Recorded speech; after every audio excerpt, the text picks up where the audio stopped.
దేవాది దేవునికి మహిమ కలుగును గాక. ఈ యొక్క సమయములో దేవుని యొక్క మహాకృప మనమందరము దేవుని యొక్క సన్నిధానముగా ఈ పునరుద్ధాన ఆదివారమునందు ప్రభు తన ప్రశస్తమైన హస్తములు చాటును భద్రపరిచి క్షేమకరముగా ఉంచుచున్న దినము పరిస్థితిని బట్టి ఆయన నామానికి వందనాలు తెలియజేస్తున్నాను.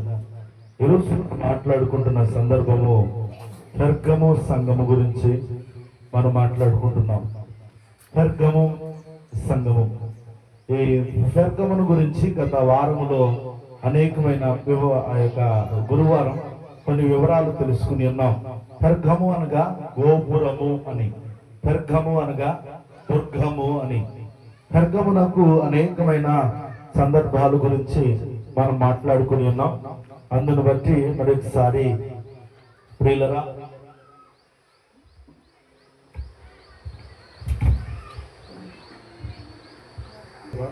దేవుని నామానికి మహిమ కలుగును గాక.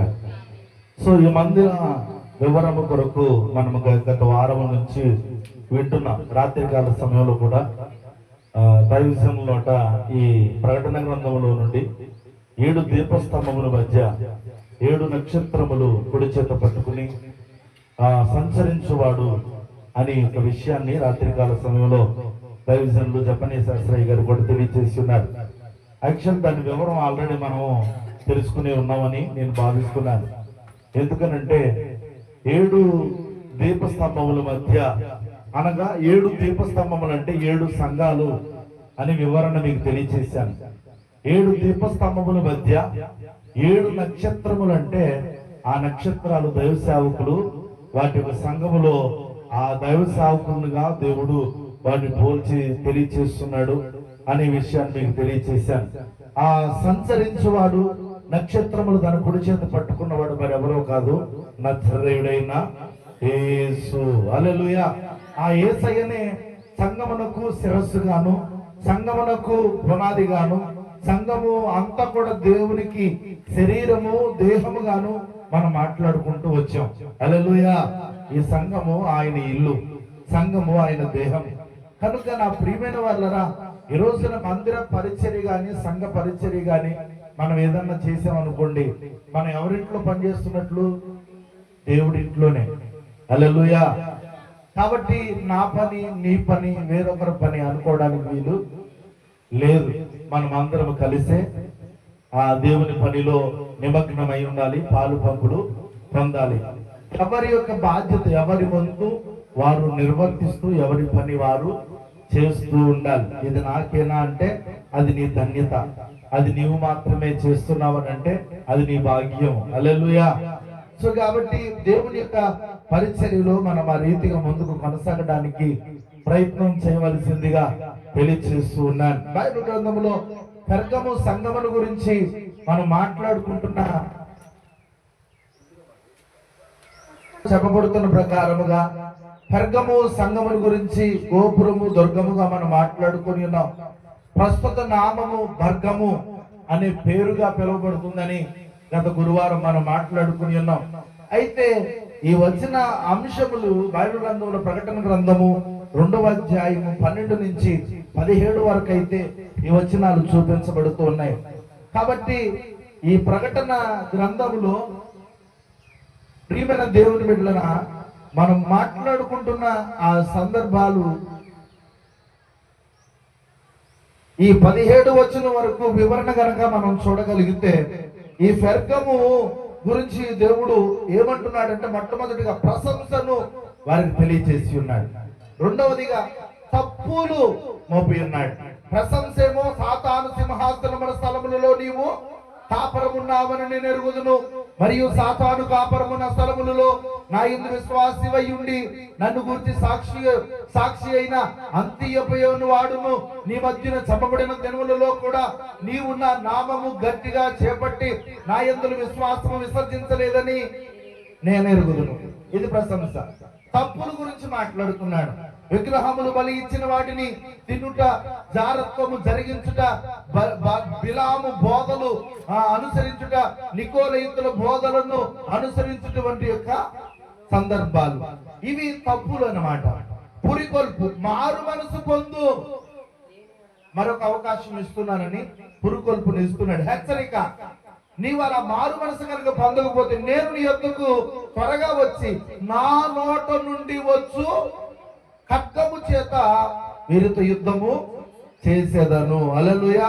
ప్రతిఫలము మరుగయ్యున్న మన్నాను భుజింపనిత్తును, తెల్ల రాతి నిత్తును, క్రొత్త పేరు దాని మీద పేరు రాయిస్తును. హల్లెలూయా. ప్రియమైన దేవుని బిడ్డలారా, పోయిన వారం మనం మాట్లాడుకుని ఉన్నాం.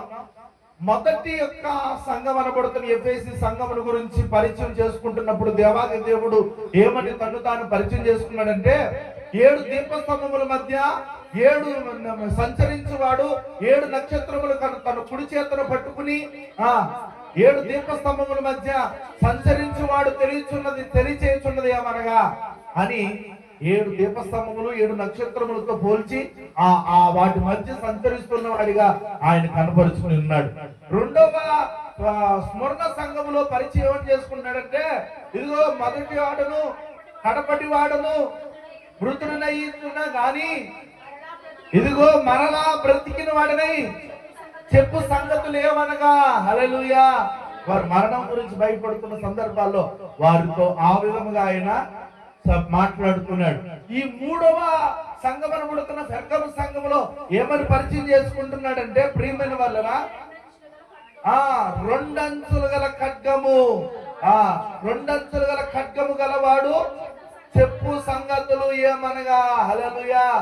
ఈ వాడి అయిన 2 అంచులు గల ఖడ్గము, 2 అంచుల ఖడ్గమును గురించి పోయిన వారం వివరణ కూడా ఇచ్చాను. ఏమని అంటే, ఒక అంచు ఖడ్గము రోమా ప్రభుత్వము గవర్నర్ అధికారములో అది నియమితమైనది. ఎవరినైనా చంపొచ్చు, ఎవరినైనా అన్యాయముగా తీర్పు తీర్చొచ్చు, అక్రమముగా అధికారము ప్రభుత్వము చూపించే ఏ విధమైన శిక్షలకు వారే పరిహారులు. అంటే చంపడానికి కూడా వారికి శిక్షలు ఉన్నాయి. మన భారతదేశంలో సహజంగా ఉరి శిక్షకు అసలు అవకాశాలే ఉండవు. ఎంతో భయంకరంగా ప్రజలందరూ వ్యతిరేకత ఒత్తిడి చేసి వాడు భయంకరముగా అత్యాచారం రేప్ చేశాడు, లేకపోతే హత్య చేశాడు, వాడిని చంపేయండి అంటే అప్పుడు ఒకవేళ ప్రభుత్వం మీదకి ప్రజలు తిరుగుబాటు చేస్తున్నారు, ఈ ప్రభుత్వం కూలిపోద్ది అనుకుంటేనే ఉరి శిక్ష కానీ ఎన్కౌంటర్ కానీ చేస్తారు. అంతేకాని మన దేశంలో అటువంటి శిక్షలు లేవు. కానీ రోమా రాజ్యంలో, రోమా ప్రభుత్వంలో ఆ శిక్షలు అమలు ఉన్నాయి. ఒకవైపు ఖడ్గమునకు పొదును ఉంది దానికి అధికారానికి. అందుకే ఏమన్నాడంటే 2 అంచులు గల ఖడ్గము గలవాడు అని పరిచయం చేసుకుంటున్నాడు. సో కాబట్టి ప్రియమైన దేవుని బిడ్డలారా, అటు విధముగా ఆ ప్రాంతముల గురించి పోయిన వారం వివరణ ఇచ్చి ఉన్నాను. ఈ వారంలో మనం వెళ్ళినట్లయితే బైబిల్ గ్రంథములో ప్రియమైన దేవుని బిడ్డలారా 13వ వచనాన్ని ఒక్కసారి మనం పరిశీలన చేసుకుందాం. సాతాను సింహాసనమున్న స్థలములలో నీవు కాపరమున్నావని నేను ఎరుగుదును, మరియు సాతాను కాపరమున్న ఆ స్థలములలో నా యందు విశ్వాసివయ్యుండి నన్ను గూర్చి సాక్షి అయిన అంతిపయ అనువాడును మీ మధ్యను చంపబడిన దినములలో నీవు నా నామము గట్టిగా చేపట్టి నా యందు విశ్వాసము విసర్జింపలేదని నేనెరుగుదును. హల్లెలూయా. ఈ యొక్క వచనమును ఆయన రాస్తూ దీనిని ప్రశంస అంటారు. ఏమంటారు? ప్రశంస, పొగడత. అంటే నీవు అలాంటి టైంలో కూడా నిన్ను నీవు కాపాడుకున్నావు. సాతాను సింహాసనమున్న స్థలములలో కాపరముండి విశ్వాసంలో తొలగిపోలేదు. హల్లెలూయా. యెహోషువ అనే భక్తుడు మోషే గారి కాలం తర్వాత, మోషే గారి నాయకత్వం తర్వాత అంతటి వాడు ఎవరు అని అంటే దేవుడే ఫలానా యెహోషువను నేను సెలెక్ట్ చేసుకున్నాను నీ ప్రజలందరిలో 8 లక్షల కాల్బలగములో, అంటే రమారమి 20 లక్షల మందికి పైబడి జనంలో ఒక్క యెహోషువను నాయకత్వంలో దేవుడు సెలెక్ట్ చేసుకున్నాడు. హల్లెలూయా. అప్పటికి మోషే గారికి కుటుంబీకులు ఉన్నారు, మోషే గారికి సోదరి ఉంది, సోదరుడు ఉన్నాడు, లేకపోతే మోషే గారి కొడుకులు ఉన్నారు. కానీ వీళ్ళెవ్వరిని ఎన్నుకోకుండా దేవుడు యెహోషువను ఎన్నుకున్నాడు. హల్లెలూయా. హల్లెలూయా. ఇక్కడ దేవుడు వాడుకోవాలంటే, దేవుడు నిలబెట్టుకోవాలంటే ఏమండి, ఆ వ్యక్తి యొక్క ఆ రికమెండేషన్ లేకపోతే ఆ వ్యక్తి యొక్క బ్యాక్గ్రౌండ్ కాదు ఇక్కడ కావాల్సింది. ఆ వ్యక్తికి వెనకాల లేకపోతే పాస్టర్ గారు లేకపోతే సంఘ పెద్ద లేకపోతే ఇంకొకరు కొడుకై ఉంటే కాదు, ఆ వ్యక్తికి దేవునికి కావలసిన గుణ లక్షణాలు కలిగి ఉంటే ఎవరినైనా దేవుడు సమర్థవంతముగా వాడుకోగలడు. హల్లెలూయా, హల్లెలూయా. అందుకే మోషే కాలం తర్వాత యెహోషువను దేవుడు ఏర్పాటు చేసుకుని ఉన్నాడు.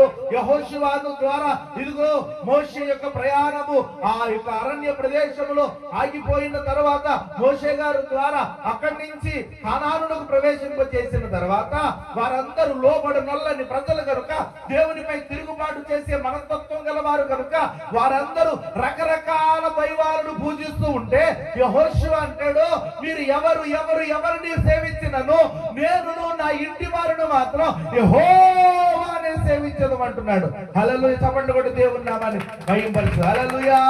కాబట్టి ప్రియమైన దేవుని బిడ్డలారా, ఆ చుట్టూ ఏమున్నదనంటే ప్రియమైన దేవుని బిడ్డలారా, ఈ దేవునికి వ్యతిరేకమైన ప్రజల మధ్య ఒక్క యెహోషువ రాష్ట్రంతో నిలబడి అంటున్నాడు, మీరు ఎవరిని సేవించినను నేను మాత్రం యెహోవానే సేవించదను. హల్లెలూయా.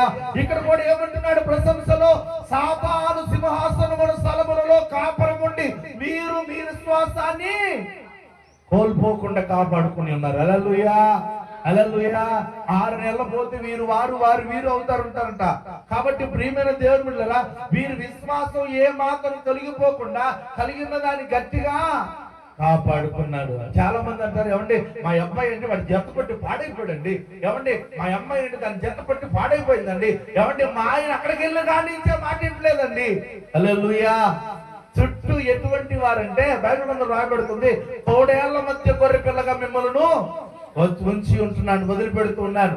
అవి భయంకరమైనవి, మిమ్మల్ని పట్టి అవి తినివేయడానికి ప్రయత్నం చేస్తాయి. ఆయనను భయపడకండి, మీలో ఉన్నవాడు లోకంలో ఉన్నవారి కంటే గొప్పవాడు. హల్లెలూయా, హల్లెలూయా. నీవు ఏ ప్రపంచంలో ఉన్నా, ఏ సమాజంలో ఉన్నా, ఏ ఇంట్లో కాపురం ఉన్నా, లేకపోతే ఏ శ్మశానంలో కాపురం ఉన్నా, నీ విశ్వాసాన్ని మాత్రం నువ్వు వదులుకోకు. హల్లెలూయా, హల్లెలూయా. నీ భక్తిని నువ్వు కాపాడుకో, నువ్వు ప్రార్థన నువ్వు బహుబలంగా చేసుకో, నీవు దేవుని విశ్వాసంలో కొనసాగించబడటానికి ముందడుగు వేయి. కానీ ఇదిగో వారు నాకు అభ్యంతరపరుస్తున్నారు, వీరు నాకు అభ్యంతరపరుస్తున్నారు, చుట్టూ ఉన్న వాళ్ళ వల్ల నేను భక్తి చేయలేకపోతున్నాను, నేను ప్రార్థన చేయలేకపోతున్నాను, నేను విశ్వాసంగా ఉండలేకపోతున్నాను, నేను దేవుని సన్నిధిని సరిగా వెళ్ళకపోతున్నాను, వారు లాగేస్తున్నారు, వీరు లాగేస్తున్నారు, వారు అభ్యంతరపరుస్తున్నారు. నథింగ్. అది కాదు నువ్వు కలిగి ఉండాల్సింది.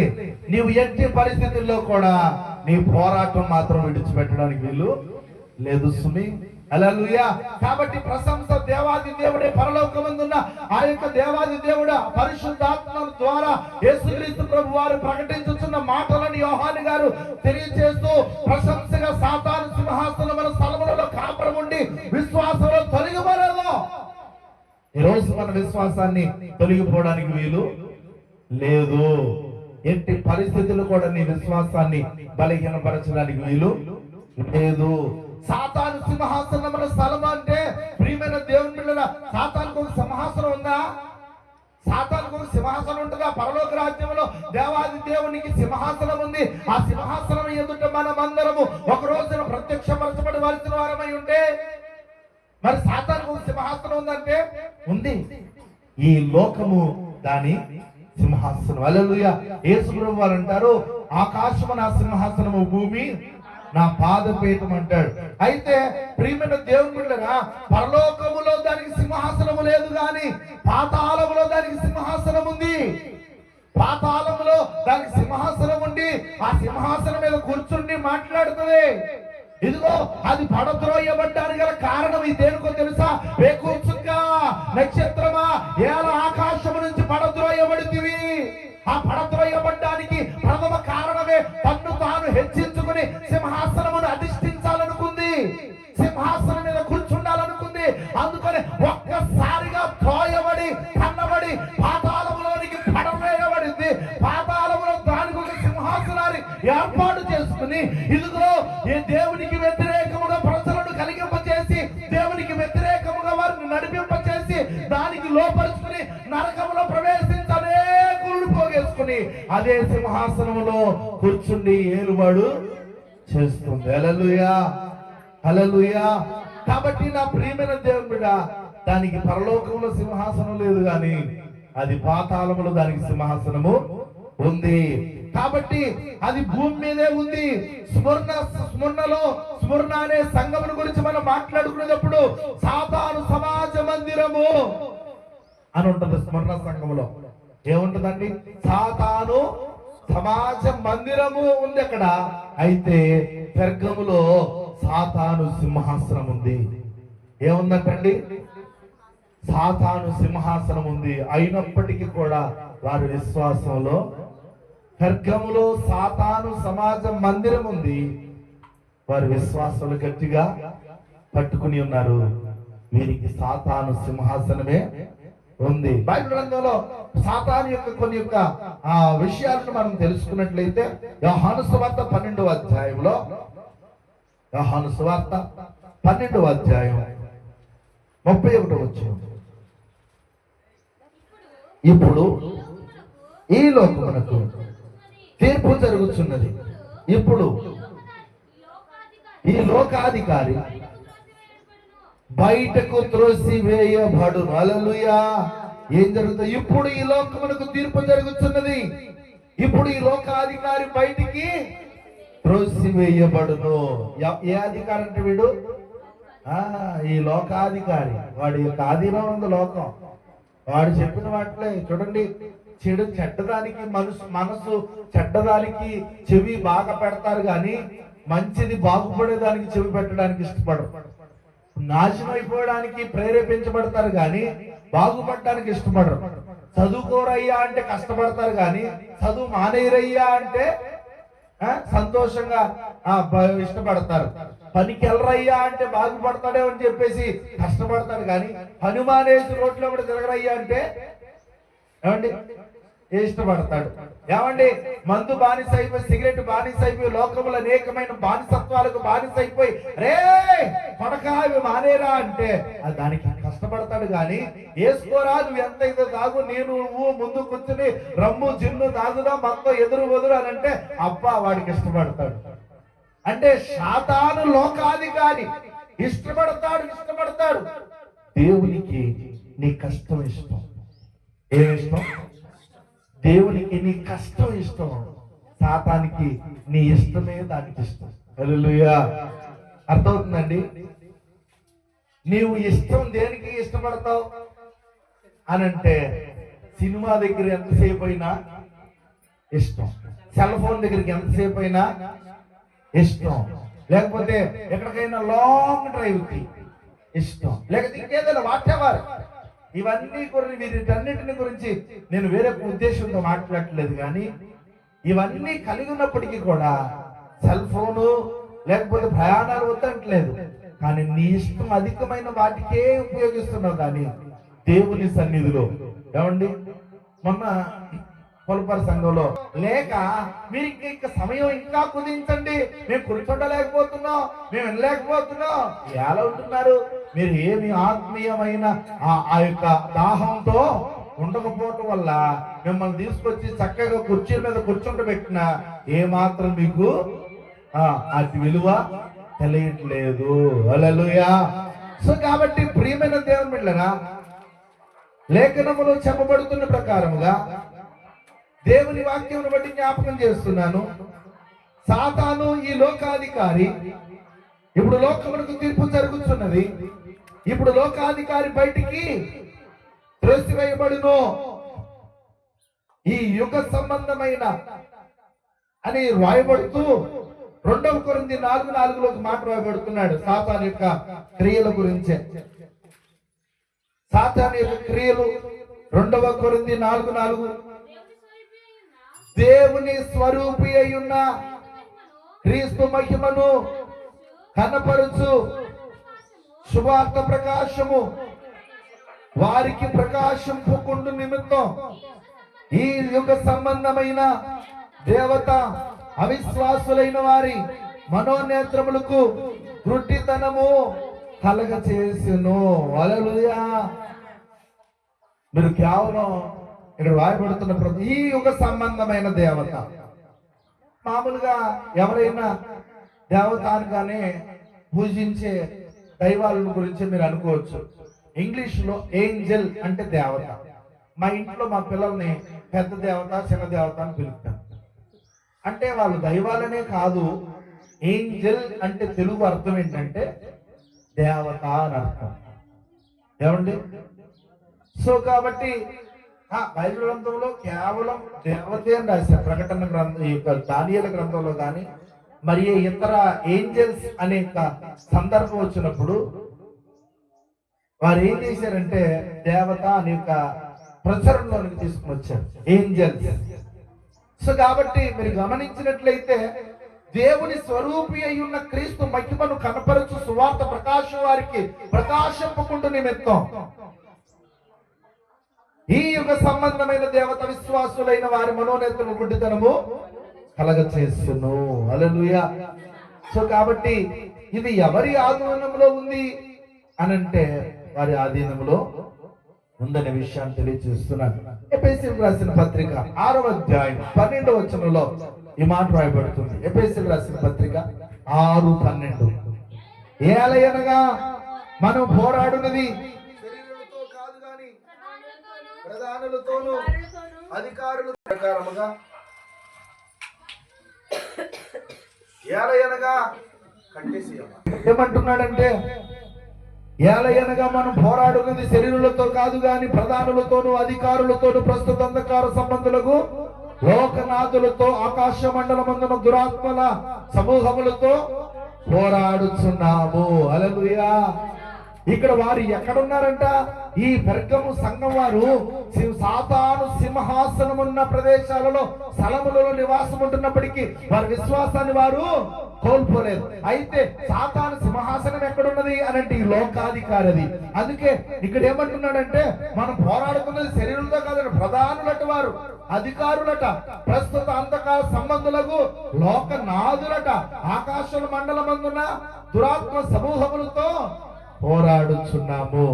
వాడు లోకనాథుడు. ఎవరండి? లోకనాథుడు సాతాను.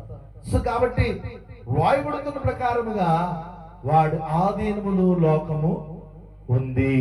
ఒక వ్యక్తిని బయటికి రప్పించాలి లేక బయటికి లాగాలి అంటే అంత విషయమైనది శరీర సంబంధమైన వ్యక్తిగా నా వలన కానీ అది దేవుని శక్తి తోడుంటే తప్ప. హల్లెలూయా. 1 పేతురు 5వ అధ్యాయం 8వ వచనంలో ఈ మాట రాయబడుతున్నది కదా. 1 పేతురు నిబ్బరమైన బుద్ధి గలవారై మెలకుగా ఉండుడి, మీకు విరోధి అయిన అపవాది గర్జించు సింహము వలె ఎవరు మింగుదునా అని వెతుకుతూ తిరుగుతున్నాడట. హల్లెలూయా. నిబ్బరమైన బుద్ధి గలవారై మెలకుగా ఉండి మీ విరోధి అయిన అపవాది గర్జించు సింహము వలె. ఎలా తిరుగుతుందంటే అది గర్జించు సింహము వలె. అది సింహమా? కాదు, సింహము వలె. హల్లెలూయా. అంటే అది ఫీలింగ్ అనమాట. అలా ఫీల్ అయిపోద్ది. ఏమండి, రాత్రి దైవజనులు జపనీయ శాస్త్రి గారు చెప్పిన మాటల్లో ఏమండి మనం ఎవరు అంటే వారిని వారు ఆయన పోల్చుకుంటున్న సందర్భంలో మనం తూర్పు దేశ జ్ఞానులం. హల్లెలూయా. జ్ఞానులం కింద ఆయన వారిని వారు పోల్చుకుంటున్న సందర్భాన్ని మనం చూస్తున్నాం. అంటే సాతాను గాడు ఎలా పోల్చుకుంటున్నాడంటే సింహంతో పోల్చుకుంటున్నాడు. అక్కడ ఆకాశంలో ఉన్న ఆయన సింహాసనాన్ని పాతాళంలో ఉన్న సింహాసనమే కూర్చుని వారి పడద్రోయబడిన ఆ దూతలు ఏంజెల్స్ ని చూసుకుంటూ ఇదొక నాకు సైన్యం, ఇదొక నాకు సింహాసనం, ఇదొక నాకు అధికారం అనుకున్నాడు. ఫీల్ అయిపోతున్నాడు. వాడు ఎంతో కాలం వాడి ఆటలు కావు. ఆయన రాబోతున్నాడు. తీర్పు దినమున వాడిని నిలబెట్టబోతున్నాడు. ఆ రోజున మనం అందరం వాడిని చూడబోతున్నాం. ఈ రోజున బలంగా పనిచేస్తున్నాడు. ఈ రోజున వాడి ఇష్టానుసారంగా వారి మనుషుల ప్రేరణలను తీసుకుని భయంకర వ్యతిరేకతలో గలుగుళ్ళు, గందరగోళాలు, మనస్పర్ధాలు, విభేదాలు, తార్కన్యాలు అనేకమైనవి కలగ చేస్తున్నాడు. ఆ రోజున పిల్లిలాగా వాడు కుక్కలాగా ఒక మూల కూర్చునే రోజు రాబోతుంది. హల్లెలూయా. కాబట్టి ప్రియమైన దేవుళ్ళరా, సాతాను సింహాసనం అట ఆ కాలంలో పెర్గములో ఉంది అంటే అర్థం చేసుకోవచ్చు. పెర్గములో ఉన్న పరిస్థితులు అనుకూలంగా ఉన్నాయో, వాడికి ఎంత అనుకూలంగా ఉన్నాయో ఇక్కడ కూడా ప్రియమైన దేవుని బిడ్డలారా, సాతాను సమాజపు ఆ సింహాసనం ఉన్న ప్రదేశాలు లేకపోతే సింహాసనం ఉన్న అధికారాలు కనుక మరి చుట్టూ ఉన్నట్లయితే వాడి పరిస్థితులు, వాడి అధికారం ఎంత అనుకూలంగా ఉంటుందో ఇప్పుడు కూడా మనం గమనించవచ్చు. ఒకనాడు ఇలాగే మీకు తెలియజేశాను. ఒకనాడు ఒక ఆమె ఫ్లైట్ లో ప్రయాణం చేస్తూ ఏం చేసిందంటే ఫుడ్ తీసుకొచ్చి ఇవ్వబోతుంటే ఐఎమ్ ఫాస్టింగ్ అన్నది. ఐఎమ్ ఫాస్టింగ్ అంటే అయ్యా అబ్బో ఫాస్టింగ్ అంటే ఒకవేళ క్రైస్తవ ఫాస్టింగ్ ఏమో, ఉపవాసం క్రైస్తవ పెట్టామో అనుకుంటే కాసేపటికి ఆమె బ్యాగ్ పైనుంచి తీసి మంచి రమ్ము జిన్ను బాటిల్ తీసి ఆ ఎదర ఆ ఫ్లైట్ లో డోర్ కి అంటే వెనకాల సీట్ కి ఒక స్టాండ్ వస్తుంది అనమాట. అంటే ఏమంటారు దాని ఫ్యాట్ వస్తుంది. ఆ ఫ్యాట్ పైకి లేపి లాగానే డస్క్ కింద వస్తుంది. డస్క్ మీద పెట్టుకుని గ్లాస్ లో పోసుకుని తాగుతా ఉంటే అమ్మాయి నువ్వు ఫాస్టింగ్ అన్నావా అంటే, ఫాస్టింగ్ మీరు అన్నట్లు నేను క్రైస్తవ ఉపవాసం కాదు, నేను సాతాను ఉపవాసం అని చెప్పింది. సాతాను ఉపవాసమా అంటే మాది అండర్ గ్రౌండ్ లో ఉంటది, అక్కడ మేము పని చేస్తాం. కుటుంబాల్లో చీలుకులు తేవటమే మా పని. మేము ఎంత ఉపవాసం ఉండి కఠినంగా మా సాతానుని మేము పూజిస్తామో అంత గట్టిగా కుటుంబాలలో చిచ్చులు వస్తాయి. భార్య భర్తల మధ్య, తండ్రి కొడుకుల మధ్య, అన్నదమ్ముల మధ్య, తోడుకోళ్ల మధ్య, అత్త కోడల మధ్య చిచ్చులే చిచ్చులు. అలాంటి చిచ్చులు పెట్టి వారిని విడగొట్టడమే మా పని అన్నది. మరి సాతాను ఎడగొట్టడానికి ఉపవాసం ఉండే వాళ్ళు తయారు చేసుకుంటే కలపడానికి కలిసి ఉండడానికి ఒక్క రోజైనా మనం మొహం పెట్టుకుని ఉపవాసం ఉన్న దాఖలాలు ఉన్నాయా? అయ్యా నా కొడుకు కోళ్ళు కలిసి ఉండాలయ్యా, నా కూతురు అల్లుడు కలిసి ఉండాలయ్యా, అయ్యా శుభ్రంగా నా పిల్లలు సస్యశ్యామలంగా సస్యశ్యామలంగా వారు ఉండాలయ్యా అని చెప్పి ఎప్పుడైనా వారి కొరకు ఉపవాసం ఉంటున్న మొహమాన మందే. కానీ వాళ్ళు ఉంటున్నారండి, వాళ్ళ సాతాను సమాజపు దోతలు ఉపవాసాలు ఉంటున్నాయి నాశనం చేయడానికి, విడగొట్టడానికి, పడగొట్టడానికి, నువ్వు కట్టడానికి. మరి నువ్వెంత ఏమంటే మనం పోరాడుతున్న శరీరంతో కాదు, నువ్వు శరీరంతో పోరాడితే సరిపోదు. ఆయన ఆత్మీయమడు కనుక ఆత్మతో సత్యముతో ఆరాధించాలన్నట్లే ఇదిగో దెయ్యపు దూతలు ఆత్మలు వాటితో పోరాడాలంటే ఆత్మశక్తితో పోరాడాలి. ఆత్మశక్తి నీకు కావాలంటే దేవుని సన్నిధిలో పెనుగులాడాలి. హల్లెలూయా, హల్లెలూయా. కాబట్టి ప్రియమైన దేవుని బిడ్డలారా, ఎంత అనుకూలంగా ఉన్నాయో సాతానుకు సింహాసనం వేసిన చుట్టూ ప్రదేశాలలో వారు కాపురం ఉంటున్నారంటే సాతానుకు ఎంత అనుకూలంగా ఆ పరిస్థితులు ఉంటాయో, ఆ చుట్టూ ఉన్న ఆ యొక్క పరిస్థితులు ఎంత అధికారంలో ఉంటుందో.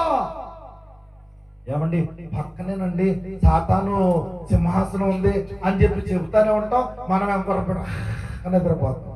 ఆడేమో రూమ్ అంటాడు, మనమేమో తెలుసు నీకు కానీ ప్రార్థన మాత్రం చెయ్యలేదు. ఎవరు చెయ్యాలి ప్రార్థన? అయ్యగారు ఈ రోజున సామాన్యులు పోరాడుతున్నారు సాతాను సమాజపు దూతల వలె. మరి నీ పోరాటం ఎంత? హల్లెలూయా, హల్లెలూయా. కాబట్టి ప్రియమైన దేవుని బిడ్డలారా, అట్లాంటి పరిస్థితుల్లో కూడా సంఘము తన విశ్వాసాన్ని కాపాడుకుంటుందట. అక్కడ రాయబడింది అంతియోపియా ఏమండి ఆయనను చంపేశారట. అంతియప అనే వ్యక్తిని, అంతిపస్ అనే విశ్వాసిని సంఘం ఎదుటనే, కన్నుల ఎదుటనే, సంఘం ఎదుటనే హత్య చేసి చంపేశారట. కానీ వారు ఎలా ఉన్నారు తెలుసా? ఆయన్ని చంపేశారు నాయకుడిని, మేము కూడా చచ్చిపోవడానికి సిద్ధంగానే ఉన్నాం. పోయిన గురువారం మాట్లాడుకుంటున్నాం. దైవ సేవకులు ఇద్దరు కొడుకుల్ని అలా కూతుర్ని చంపేశారు, భార్యను చంపేశారు. ఇది నిజంగా జరిగిన స్టోరీ, నిజంగా జరిగింది. వారిని చంపేశారు. ఇప్పటికైనా వెళ్ళిపోతావా అని దైవజనుడు అంటే, నేను చావటానికి వచ్చాను కానీ నేను బ్రతకడానికి రాలేదు, నాకు దేవుని కొరకు ఏదైనా చేస్తాను. హల్లెలూయా. ఈ రోజున మన కొరకు మనం ఈ అంతియప అనే వ్యక్తి, అంతిపస్ అనే వ్యక్తిని కన్నులు ఎదురుగా చంపేసిన భయపడిపోయి దాక్కునే వారిగా వారు లేరు. దాక్కున్నారు యేసుక్రీస్తు ప్రభు వారిని పట్టుకున్నప్పుడు, దాక్కున్నారు యేసుక్రీస్తు ప్రభు వారిని కొరడాలతో కొట్టి సిలువెక్కించేటప్పుడు. కానీ మరలా యేసు పరిశుద్ధాత్ముడు దేవుడు సంఘము అనే మొదటి యొక్క పెంతుకోస్తు జన్మదినము నాటి నుండి వారు పరిశుద్ధాత్మ పొందుకున్న తర్వాత ఏ భయము వారి దరికి చేరలేదు. వారు ఎంత హింసించబడ్డారో అంత సువర్ణముగా తేజరిల్లబడుతూ వారి విశ్వాసంలో స్థిరపడుతూ ఉన్నారు. ఎంత భయపెట్టించబడుతున్నారు, ఎంత బాధించబడుతున్నారు. మీ అంత చూస్తామంటున్నారు, లేకపోతే మీరు భూమి మీద లేకుండా చేస్తామంటున్నారు, మీరు ఎక్కడ దాకా వెళ్తున్నారో చూస్తామంటున్నారు. అంతగా వారు విశ్వాసంలో బలపడుతూ స్థిరపడుతున్నారు. అటువంటి విశ్వాసాన్ని వారు కలిగి ముందుకు కొనసాగారు. హల్లెలూయా, హల్లెలూయా. కాబట్టి ప్రియమైన దేవుని బిడ్డలారా, మనము కూడా సిద్ధమే అంటూ వారి విశ్వాసంలో స్థిరులై నిలబడ్డారు. అందువలన బట్టే ప్రభువు ఆ సంఘాన్ని బహుగా ప్రశంసిస్తున్నాడు. హల్లెలూయా, హల్లెలూయా. కాబట్టి నేటి మన పరిస్థితులు ఎట్లా ఉన్నాయో ఒకసారి ఆలోచించుకుందామా. లోకములో నుంచి ప్రత్యేకించబడ్డాము అంటూనే లోకాన్ని స్నేహిస్తూనే ఉన్నాము. ఆదివారం మాత్రమే సంఘము, తదుపరి రోజులన్నీ కూడా లోకములోనే ఉండిపోతున్నాం. ఏదో పావల 10 పైసలు భక్తి మాత్రం చేస్తున్నాం. 90 పైసలు భక్తి అంతా లోకంలోని మురగబెట్టేస్తున్నాం. హల్లెలూయా. దీని వలన ప్రయోజనం ఏమి ఉండదు. హల్లెలూయా. భక్తి నీళ్ళు డొక్కు వేడి నీళ్ళు వేసినంత మాత్రాన అవి వేడేమి కావు. కనీసం సగవాలో సగం అన్నా ఉండాలి. దేవుడు అది కూడా కాదంటున్నాడు. చల్లగానైనా ఉండు, ఎచ్చగానైనా ఉండు. నువ్వు వెచ్చంటే సగం వేడి నీళ్ళు, సగం సన్నీళ్ళు. హల్లెలూయా. ఒక రోజు ఇలాగే ఒక ఆయన ఉద్యోగం చేసుకుంటూ విజయవాడ ట్రాన్స్ఫర్ అయ్యాడట.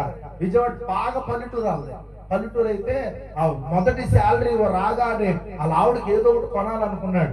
అనుకుని ఏం చేశాడంటే వాళ్ళ ఆవిడ దగ్గరికి వెళ్ళగానే ఏమై నీకోసం గిఫ్ట్ తెచ్చాను, కళ్ళు మూసుకో అని వెనకాల చేతులు పెట్టుకుని ఉన్నాడు.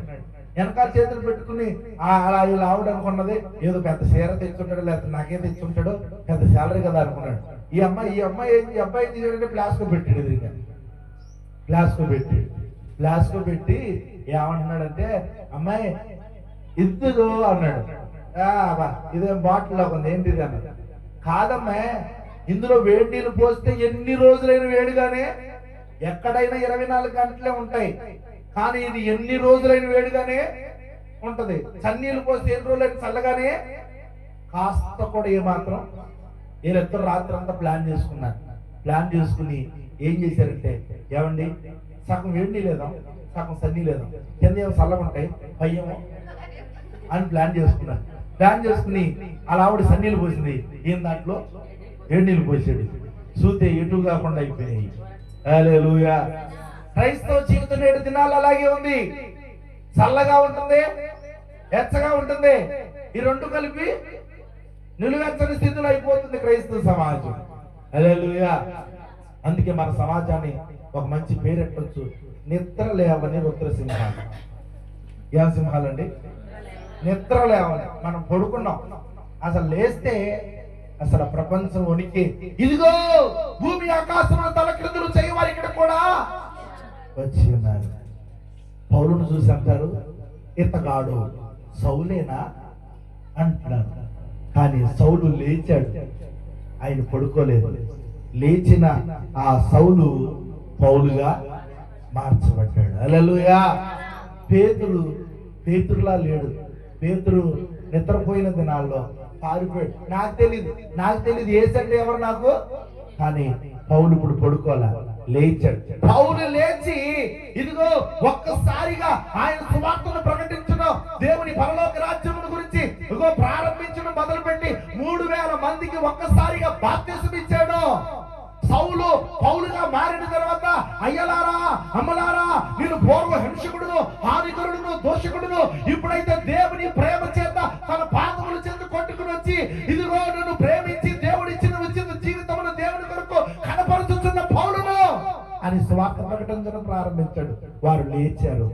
మరి మీరు లేచినట్లయితే మీరు సువార్తను ప్రకటిస్తారు. మీరు సువార్తను ప్రకటించలేకపోతున్నారంటే మీరు ఏమయ్యారో మీరే. పడుకున్నారా, లేక నిలువెచ్చని స్థితిలో ఉన్నారా?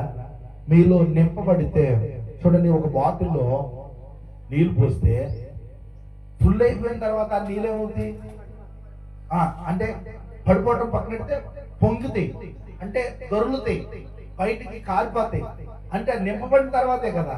యేసు ప్రభు మనలో నింపబడిన తర్వాత ఆ మాటలు లోన ఉండవే కయ్యి బయటకు వచ్చేస్తాయి. బయటికి ఎవరి దగ్గరికి వెళ్తాయి? ప్రభువుని గురించి తెలియని వారి దగ్గరికి, లేకపోతే ఏదో ఒక విషయాన్ని ఎవరి గురించి చెప్పాలని ఆసక్తిగా ఉంటాయి. అంటే నువ్వు నింపబడకపోతే బయటికి రానే రావు. అంటే ఎంతకాలం ఏమండి వెనకాల కింద 5 సంవత్సరాలు క్రైస్తవ్యంలోకి వచ్చి నా 30 years ఇండస్ట్రీ అని చెప్పుకుంటాకే ఏమంటే పూర్వం నుంచి క్రైస్తవులు అని చెప్పుకోవడానికి తప్పితే సువార్త ప్రకటించే దాన్ని బట్టే నీ భక్తి నింపబడ్డావా లేక అంచుల వరకు ఉన్నావా అని చెప్పి తెలిసింది. యేసుప్రభు అంటాడు, పాదాల కొంత మోకాల లోతు మలలోతు కాదే, నీ తల ములిగి తేలాలయ, తేలి తేలి ఆడాలయ. నింపబడాలి. మనం ఎంత నింపబడితే అంత నింపబడితే గాని బయటికి దేవుని గురించి కాబట్టి మనలో అంత రాజకీయం నిండిపోయింది అనుకోండి, రాజకీయ మాటలు మాట్లాడతాం. మనలో అంత కూడా ఏమండి ఊరోలు మాటలు నిండిపోయింది అనుకోండి, ఊరోలు మాటలే మాట్లాడతాం. మనలో అన్ని బాధలే నిండిపోయింది అనుకోండి, నోరు చెప్తే మన బాధలే చెప్పుకుంటాం. ఏమండి ఏది నిండితే అదే, నోరు తెరిచామంటే అయ్యే, పలుకేమంటే దాని అర్థం వాటితో నువ్వు నిండిపోయావని అర్థం. హల్లెలూయా. కాబట్టి ప్రియమైన దేవుని బిడ్డలారా, ఈ రోజున లోకములో నుండి ప్రత్యేకించబడ్డామంటూనే లోకాన్ని స్నేహిస్తున్నాం. లోకములో ఉండవలసిన సంఘము లోకాన్నే ఏం చేసిందంటే ప్రియమైన దేవుని బిడ్డలారా సంఘములోనికి తెచ్చుకుంది. హల్లెలూయా. సామాన్యంగా అప్పుడప్పుడు ప్రార్థన చేయడం ఆలస్యం అనుకోండి, మొదలు పెట్టడం, మా వాళ్ళు వస్తారు అక్కడ కూర్చుంటారు. ముందొచ్చిన దానివే ఆమె స్తుతించవచ్చుగా, ముందొచ్చిన దాని మెదలకుండా ఉండి హల్లెలూయా స్తోత్రం అని ధ్యానించి, అయ్యా మా గారితో మాట్లాడు, బాగా జరిగించు, లేక రావాల్సిన సిస్టర్ని బాగా త్వరగా రప్పించు అని ప్రార్థన చేయొచ్చుగా. అమ్మలు అక్కడ కూర్చున్నారంటే చర్చిలో కూడా ఒప్పసోదే. నువ్వు ఎక్కడికి వచ్చావు? నువ్వు ఏమని వచ్చావు? నువ్వేమని మాట్లాడుకోవాలి? మీరు కాదులేండి, మా వాళ్ళు అక్కడ అలా మాట్లాడుకుంటారు. వచ్చిన మాటలు నువ్వు ఎందుకు వచ్చావు? ప్రశాంతంగా దేవుని సన్నిధిలో ఆ యొక్క ప్రశంస నీకు అవసరం లేదా? కొన్ని నీకు కేవలం ఇంకా మాటలే, బయట అక్కడ జరిగింది, ఇక్కడ జరిగింది, అలా జరిగింది, తుమ్మింది, జరిగింది, ఇవే మాట్లాడితే లోకాన్ని ఎక్కడ తీసుకొచ్చావంటే దేవుని అలా మాట్లాడకూడదు. ఎక్కడ తీసుకొచ్చి ఏం మాట్లాడుతున్నావు అని గద్దిస్తేనే నాకు తెలిసేది, లేకపోతే తెలీదా? ఈ రోజున ఉన్నది ఉన్నట్లుగా మాట్లాడుతూ ఊరుకు దూరం, సూటిగా ఏమైనా మాట్లాడితే బాధ, అవునంటారు కదా. కాబట్టి ప్రియమైన దేవుని బిడ్డలారా, ఈ రోజున సంఘం ఏం చేసిందంటే లోకములో ఉండవలసిన సంఘం లోకాన్నే ఏమండి నీళ్ళల్లో పడవుండాలి కానీ పడవలో నీళ్లు ఉండకూడదు. పడవలో నీళ్ళు ఎక్కువైంది అనుకోండి విడిగిపోద్ది. హల్లెలూయా. రాత్రి అన్నాడు రాలిపోద్ది,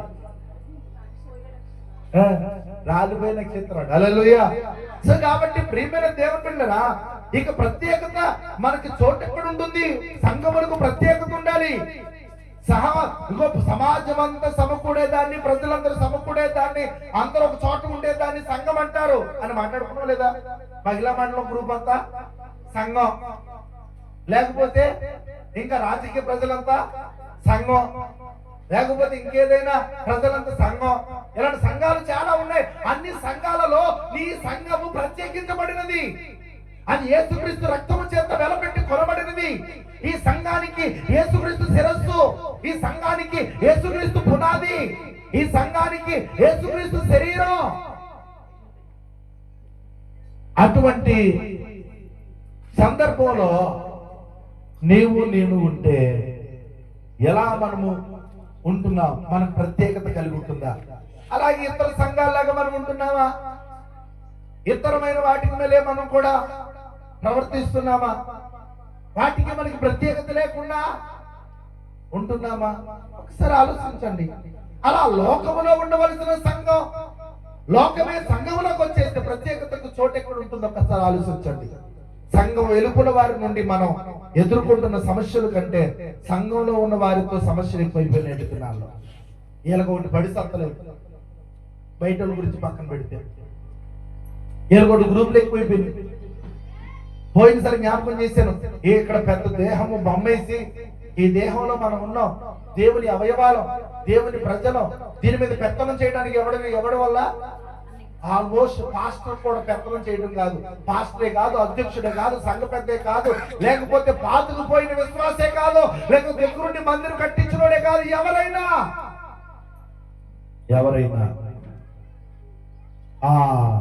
దాని మీద పెత్తనం చేయడానికి వీళ్ళు సంఘం మీద, అది దేవునిది.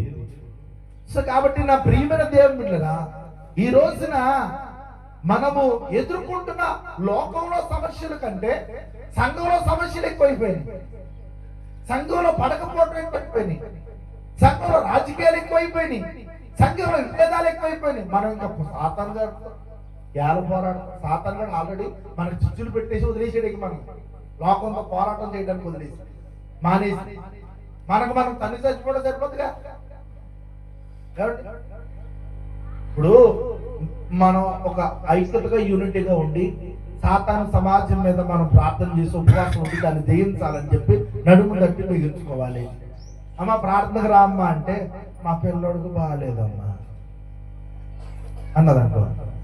అమ్మ రామ్మ అంటే మా ఆయనకి నాకు అసలు గొడవలు అయిపోతుంది రాలేను అంటే, ఇలాగ ప్రతి ఒక్కటి కూడా అన్ని అయ్యే ఉండిపోసి మనలో మనం అంతర్గత పోరాటాలు ఎక్కువైపోతే ఇక సాతాను గడు వాడితో పోరాటం చేసేది ఎప్పుడు సంఘంగా మనం నిలబడేది. మీకు తెలియజేస్తాను, పౌలుకి భయంకరమైన సమస్య ఉంది లోపల.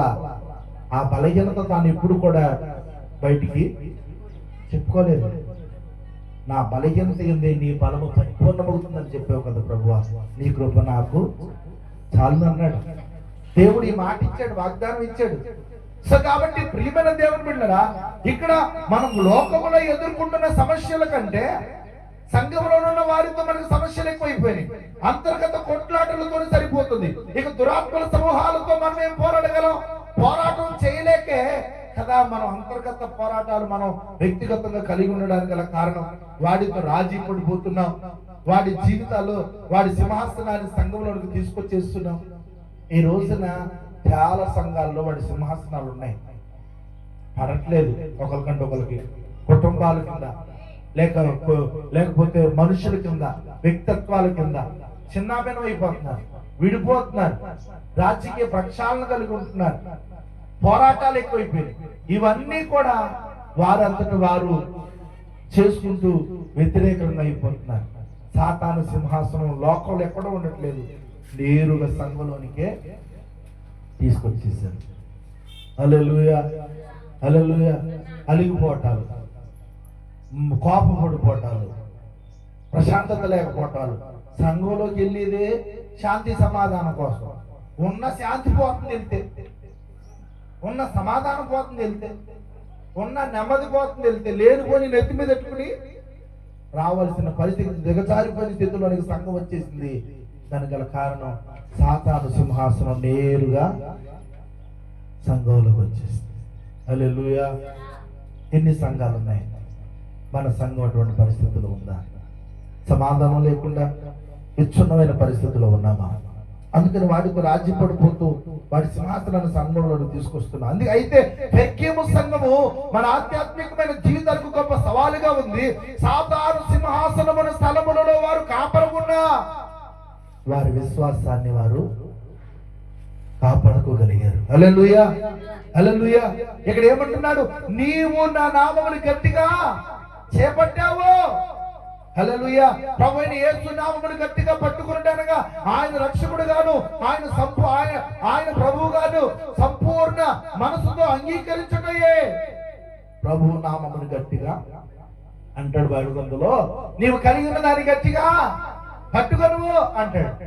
ఏమండి, బండ మీద కట్టబడిన పునాది గురించి, ఇసుక మీద కట్టబడిన పునాది గురించి మాట్లాడుతూ బలమైన పునాది ఎక్కడుంది, బలహీనమైన పునాది ఎక్కడుంది, ఇదిగో బలముగా ఉండాలంటే ఇలా ఉండాలి, బలహీనంగా ఉంటే ఇలాగైపోతాం అని చెప్పేసి వివరణ కనపరిచినప్పుడు ఈ రోజున అటువంటి బలమైన విశ్వాసిగా నేను కలిగి ఉండటం చాలా అవసరం. హల్లెలూయా. ఇక్కడ హెబ్రీయులకు రాసిన పత్రిక 3:15 త్వరగా హెబ్రీయులకు రాసిన పత్రిక 3:15 ఏలయనగా హెబ్రీ 3:15 ఆ, నేడు మీరాయన శబ్దమును వినిన ఎడల ఆ, కోపమును పుట్టించి ఆ, పుట్టించినప్పటి వలె మీ హృదయమును ఆ, కఠినపరచుకొనుడని ఆ. ఆయన చెప్పెను కనుక అది చూడండి, ఏల అనగానే ఖండించదండి. కింద నుంచి 3 లైన్లు. ఏల అనగా మొదటి నుండి మనకున్న దృఢ విశ్వాసము అంతము మట్టుకు గట్టిగా చేపట్టబడిన ఎడలనే క్రీస్తులో పాలువారమై ఉందుము. హల్లెలూయా, హల్లెలూయా. మొదటి నుండి మనకున్న దృఢ విశ్వాసము అంతము మట్టుకు గట్టిగా చేపట్టిన ఎడల మాత్రమే మనము క్రీస్తులో పాలువారమై, గట్టిగా అంటే మెల్లమెల్లగా కాదు, తుమ్మితే ముడిపోయే ముక్కులా కాదు. అంటే ఈ బాధ వచ్చింది, ఆ బాధ వచ్చింది, నేను ఇన్ని రోజులు చర్చికి రాలేదు, లేదా ప్రార్థన చేయడం మానేశాను, విశ్వాసాలు బలహీనలు అయిపోయాను, ఈ మధ్య నాకు ప్రార్థన చేయబుద్ధి కావట్లేదు, ప్రార్థనకి వెళ్ళబుద్ధి కావట్లేదు, లేకపోతే నాకు విశ్వాసం ఎలాగుంది ఊడిపోయే ముక్కులు అండి విశ్వాసం. ఎటువంటి సమయంలో కూడా నీవు బలంగా దృఢంగా ఉండాలంటే ప్రియమైన దేవుని బిడ్డరా, అలా ఉంటేనే నీ బాధలు చెప్పుకుని, సాధనలు చెప్పుకుని, కర్మలు చెప్పుకుని, నీ యొక్క పరిస్థితులు చెప్పుకుని, నాకు ఎలా ఉంటుంది అలా ఉంటుంది, ఏంటో ఈ మధ్య నాకు బాగోట్లేదు, నా విశ్వాసం దిగజారిపోయింది అనుకుంటే నీకు ఏమాత్రం వారికి ఏమాత్రం సవాలుగా నీ జీవితం విశ్వాస రంగంలో ముందు కొనసాగేది కాదు. మత్తయి సువార్తలో అంటాడు కదా, మత్తయి సువార్త 10:22లో ఒక మాటను చూద్దాం, త్వరగా ముగించేస్తున్నాను 2 నిమిషాల్లో. మత్తయి సువార్త 10:22 నా నామము నిమిత్తము అన్నదమ్ములనైనను, అక్క చెల్లెండ్రులైనను, తండ్రినైనను, తల్లినైనను, పిల్లలనైనను, భూములనైనను, ఇండ్లనైనను విడిచిపెట్టిన ప్రతి వాడును 100 రెట్లు పొందును, ఇదిగాక నిత్య జీవమును. హల్లెలూయా. మీరు నా నామము నిమిత్తము అందరి చేత ద్వేషించబడుదురు, అంతము వరకు సహించిన వాడే రక్షించబడును. హల్లెలూయా, హల్లెలూయా. ఏమంటున్నాడండి? మీరు నా నామము నిమిత్తం అందరి చేత ద్వేషించబడుదురు. హల్లెలూయా. అంతము వరకు సహించేవాడే రక్షించబడును. అదే మత్తయి సువార్త 19:29లో ఇప్పుడు ఇందాక నేను చదివిన మాట ఉంటుంది. 19:29 ఆఖరి వచ్చినది. నా నామము నిమిత్తము అన్నదమ్ములనైనను, అక్క చెల్లెండ్రునైనను, తండ్రినైనను, చెల్లినైనను, పిల్లనైనను, భూములనైనను, ఇండ్లనైనను విడిచిపెట్టిన ప్రతి వాడును 100 రెట్లు పొందును, ఇదిగాక నిత్య జీవమును స్వతంత్రించుకొనును. హల్లెలూయా. ఇంతకడ ఏమంటున్నాడంటే, మీరు నా నామము నిమిత్తం అందరి చేత ద్వేషించబడుదురు. ద్వేషించబడుతున్నారు ఎవరి చేతనైనా? ఎవరైనా వీరు క్రైస్తవులరా, వీళ్ళు ప్రార్థనలురా, వీళ్ళు మన దేశం గారి దేవుడిని నమ్ముతున్నారా, వీళ్ళు మన సమాజం కాదురా అని చెప్పి ద్వేషిస్తున్నారా, దూషిస్తున్నారా, హేళన చేస్తున్నారా, అటువంటి వారు మన సహోదరులో ఉంటూ ఉంటారు. అయినప్పటికీ కూడా దేవుని వాక్యం స్పష్టంగా తెలియచేస్తున్నది, మీరు నా నామము నిమిత్తం అందరి చేత ద్వేషించబడుదురు. ఇది కొత్తగా ఏదో కాని యొక్క విషయాన్ని, లేకపోతే జరగని విషయాన్ని గురించి కాదు, అందరికీ జరుగుతున్న విషయాన్ని బైబిల్ గ్రంథము తెలియచేయబడుతుంది. అందుకే అంటున్నాడు, ఆ ద్వేషించేవారు నీ అన్నదమ్ముల్లో ఉండొచ్చు, నీ అక్క చెల్లెల్లో ఉండొచ్చు, నీ తల్లిదండ్రుల్లో ఉండొచ్చు, ఇంకెవరిలోనైనా ఉండొచ్చు. హల్లెలూయా. ఆగడాలంకలో సహోదరుడు సైదు శ్రీకాంత్ అనే సహోదరుడు ఉన్నాడు. ఆ సహోదరుడు ఏం చేశాడంటే, దేవుని నామమును అంగీకరించి బాప్తిసం పొందినందుకు వాళ్ళ అమ్మ నాన్న గురుభక్తులు అవటం వల్ల వీడు నాకు కొడుకే కాదు, వీడు చచ్చిపోయాడు, వీడు నాకు అవసరం లేదని చెప్పి వాళ్ళ నాన్న నెత్తిమించి నీళ్ళే పోసేసుకున్నాడు.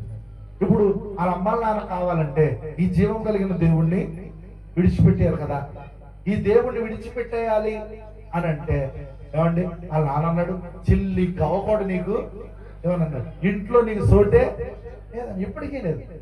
ఏమండి, వాళ్ళ నాన్న సంబంధం పెళ్లి చేయనంటే వేరే ఇంటర్ కాస్ట్ గొల్లలమ్మాయిని తీసుకుని ఆయన పెళ్లి చేసుకున్నాడు. ఏమండి, అక్కడికి వెళ్ళిపోని వాళ్ళకేమైనా ఉందంటే వాళ్ళకు కూడా ఏమీ లేకపోయా.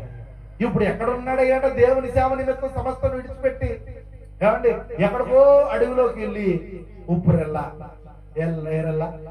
ఉప్పురెల్లా అనే ప్రాంతంలో మన సువార్తకి వెళ్ళాం కదా, యాగనమేళలు వేసుకుని అక్కడ అతడు శ్రీకాంత్ అలా ఆవిడ 2 ఆడపిల్లలు వారు విడిచిపెట్టేశారు.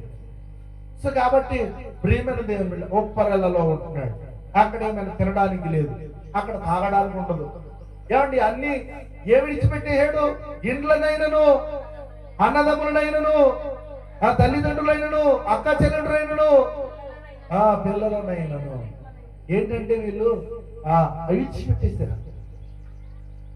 ఆ కైకలూరులో మేస్త్రి గారు, జయరామ్ మేస్త్రి గారు ఒక ఆయన ఉన్నాడు, టాపీ మేస్త్రి, జయరామ్ మేస్త్రి గారు. నవీన్ రాజు గారిని మన చర్చికి కాపులు ఆయన వస్తూ ఉంటాడు కదా, వాళ్ళ ఇంటి పక్కనే జయరామ్ మేస్త్రి గారు. ఆయన ఇద్దరు కొడుకులకు పెళ్లి చేస్తే ఇద్దరు కొడుకులకి పిల్లలు పుట్టలేదు. ఇద్దరు కొడుకులకు పిల్లలు పుట్టకపోతే ఎవరో ఒక ఆయన చెప్పాడు, చర్చికి రండియా, దేవుడు కార్యం చేస్తాడు, ఖచ్చితంగా దేవుడు మేలు చేస్తే మీరు ఇలాగా అని చెప్పేసాను అన్నాడు. అయితే ఏం చేశాడంటే, ఈయన కాపులు అవటం వల్ల ఇలాగే, అది చర్చి కాదు, ఇలాగ ఒక ఇంట్లో చేస్తున్నారు. గేటు దాకే ఉండి ఆ గేట్ కాడ ఉండిపోయి ఆ గేట్ కాడే ప్రార్థన చేసుకుని ఆ గేట్ కాడే పాస్టర్ గారితో ప్రార్థన చేయించుకుని. ఎందుకంటే అస్సలు దేవుడు మాత్రం అంటే క్రైస్తవులు అంటే ఇష్టం, కానీ అతని సమస్య మాత్రమే ఏదో జరిగింది అంటున్నారు కాబట్టి వచ్చాడు. ఈ లోపు ఇలా జరుగుతుంది. 8-9 నెలల్లో ఎండవని వానవని గేట్ కాడే ఉంటాడు గొడిగెట్టుకుని. ఆయన ఏమంటే అప్పుడు లచ్చుడు గారు ఉండేవారు చూసారా, ఆ లచ్చుడు గారు లాగా అలాగే కూర్చేసి అక్కడే ఉండేవాడు, చర్చి లోపలికి మాత్రం వచ్చేవాడు కాదు. 8-9 నెలలు అలాగే ఉన్నాడు. ఈ తదనంతరం ఆయన కుమారుడు వాళ్ళ కోడలు నీళ్ళేసుకుంది. హల్లెలూయా. నీళ్ళేసుకున్న తర్వాత గేట్ కాడ ఉండేవాడు చర్చిలోకి వచ్చాడు. చర్చిలోకి వచ్చి ఒక మూల కూర్చోవడం ప్రారంభించాడు. తర్వాత రెండో గర్భం ధరింప చేయబడిన తర్వాత ఆయన ముందుకు వచ్చాడు. ఇప్పుడు ఆటపాక చర్చిలో ఆయన అధ్యక్షుడు, ఆయనే ప్రారంభ ప్రార్థన చేస్తాడు, ఆయనే మాస్టర్ గారు రంగు ముందు చాపలు కుర్చీలు వేస్తాడు. ఎంత జరిగితే ఈ మాట నేను మీకు ఎందుకు చెబుతున్నానంటే, పిల్లల కన్నప్పటికీ కూడా వాళ్ళ కొడుకులు భార్య విడిచిపెట్టారు. ఆ మాలదేవుడు కనుక నీకు కావాలంటే నువ్వు మాకు అక్కర్లేదని చెప్పారు.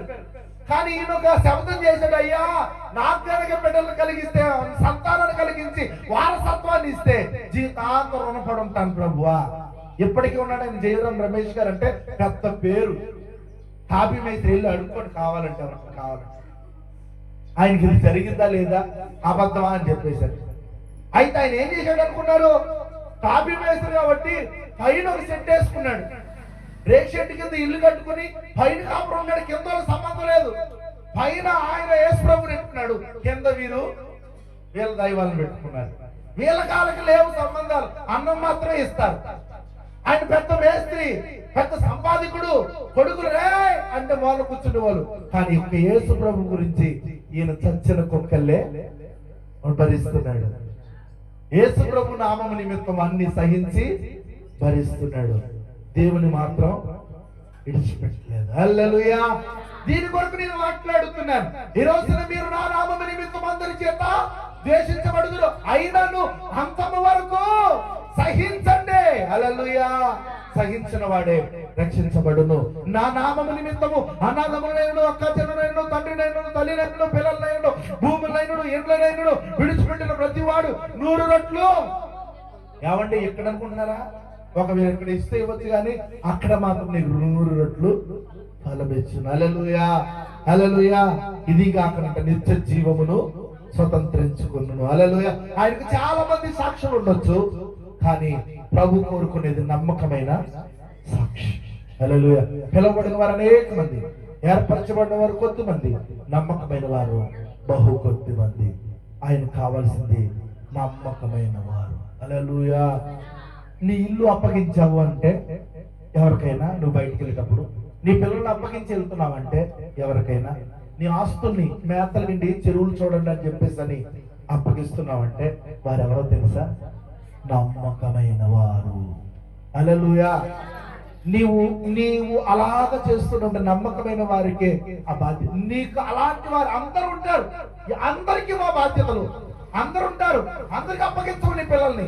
అందరు ఉంటారు, అందరికి అప్పగించవు నీ ఇల్లు తాళాన్ని. అందరు ఉంటారు, అందరికి అప్పగించవు నీ బాధ్యతల్ని. కానీ కొందరికి అప్పగిస్తావు. అదేంటో అదెవరో తెలుసా? ప్రియమైన దేవుని బిడ్డ, వారు నమ్మకమైన వారు. నమ్మకమైన వారికి దీవెనలు మెండుగా ఉండును. కాబట్టి నా ప్రియమైన దేవుని బిడ్డ, ఈరోజు దేవుడు కోరుకుంటున్నది, భూమి మీద ఆయనకు చాలా మంది సాక్షులు ఉండొచ్చు, కానీ ప్రభు కోరుకునేది నమ్మకమైన సాక్షిని. అంతిపాస్ గురించి ప్రభు మాట్లాడుతూ నమ్మకమైన సాక్షి ఎవరైనా, అంతిపాస్ గురించి మాట్లాడుతూ ఎవరంటైనా నమ్మకమైన సాక్షి, దేవుని కొరకు ప్రాణాన్ని కూడా పెట్టడానికి వెనకాడనిక నమ్మకమైన సాక్షి. అట్లాంటి సాక్ష్యము మనం పొందుటకు ప్రయాసపడదాం. అట్టి కృపా ధన్యత దేవుడు మనందరికీ అనుగ్రహించును గాక. ఆమేన్. ఒకరించి తనలో